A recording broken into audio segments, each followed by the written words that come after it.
Hey guys, welcome to Apex Custom Rifles. Today what I have here is a little gem that I've actually already made a video on, but I decided to redo it because I wanted to redo it just because. So what this is a model or a pattern 1914 Enfield that has been converted.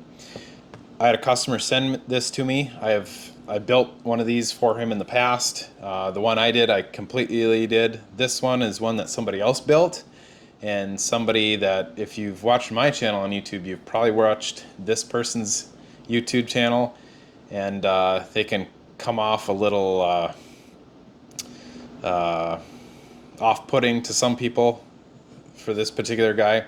But anyways, he built this rifle, and the customer, after he got it back, he wasn't happy with it. There was some things about it he didn't like. The guy wanted to make a stock for him. It wasn't his choice whether he wanted it or not. That was the deal. He built the rifle, he builds the stock, and that's what he got. So he didn't like the stock that he got with it. And there's a few other things with it. One of the main issues with this thing when he got it back was that the action did not function properly. It would get really tight in the back end here, and it was really hard. So when you would open the bolt, it was really hard to get like this first inch, and then it would pull back just fine. And the guy that built this did try to fix this, because on the bottom of the bolt shroud here, they did go through and cut the bottom of the bolt shroud, because he did figure out that it was rubbing back there. However, when I got it, I didn't know that, and I went through it and I started going through it and looking at it, and I thought, why is this doing this? So I have 4 or 5 other pattern 14 model 1917 bolts, and a 14 and a 17 bolt will kind of swap. They're kind of interchangeable. They need to be modified, but they can be interchanged. And out of the 4 bolts that I had that I tried, none of them would fit into the action and slide further than like, halfway in like that. They'd go in that far and they'd get stuck. And I started to wonder, I went through a bunch of this stuff and I started to look at what actually is going on here. So what happened with this thing, and I don't know how it happened.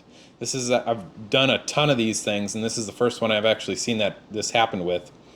This action was actually bent, so that the tang, the back end of the half, was bent somewhere in here, and so it was flat, and then it got to here, and it bent down just a little bit, and it wasn't a lot. It was like 15 or 20 thousandths of an inch, so not a lot in the grand scheme of things, but it was just enough to bind that bolt up when it would get in there. So those 4 other bolts that I had, they were a little tighter fitting, and I think this bolt might have been polished or ground down a little bit to try and fix that as well.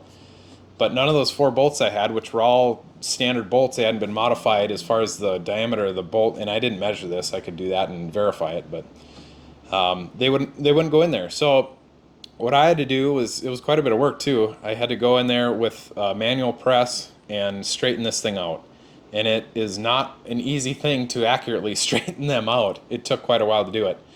But I was able to get it really close. It's within a couple thousandths of an inch now, all the way along there, which is where it should be. It could have been better than it was to begin with. But so now this thing, smooth and effortlessly flat, runs in there.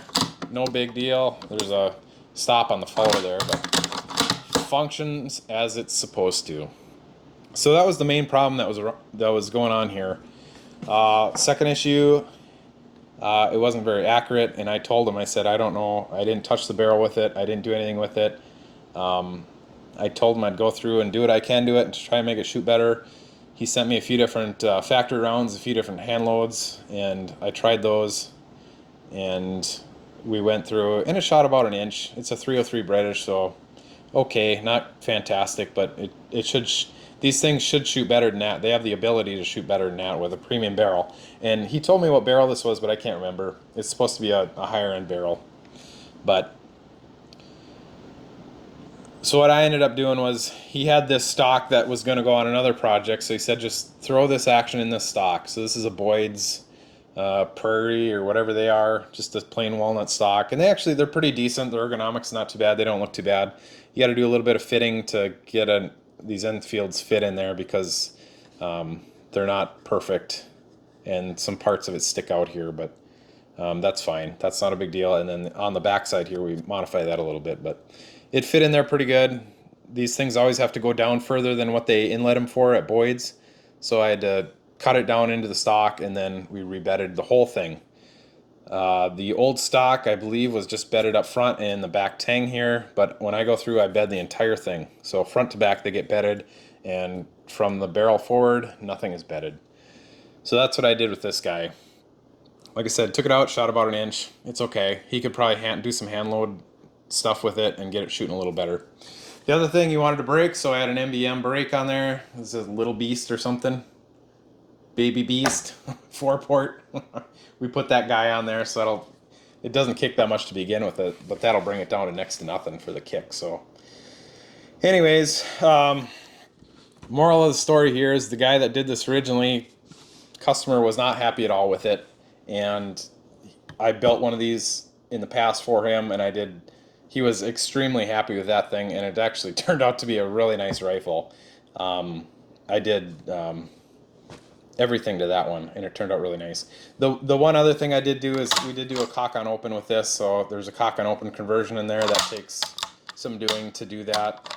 And if you get them this empty, so if you get them timed right, they should cock, and then of course engage the safety, disengage, and everything works the way it's supposed to. So we got that put together. He did have a Timney trigger in here, so that was kind of cool. But anyways, so this is kind of a cool rifle. I mean, the way it's set up now, it's nice. He uses it for shooting pigs and deer and stuff like that, so he likes the 303, so that's what he's getting. So there we go. There's another Enfield that I didn't build it, but I fixed it for the guy that's supposed to know everything. So there you go. Guys got any comments, questions? Let me know below. I'm not going to tell you who made it. You can figure that out on your own. I'm not gonna go into that. That's a whole nother story, but I don't know the guy personally, so who knows. But till next time, we'll see you guys later. Thanks for watching. Catch you on the next one.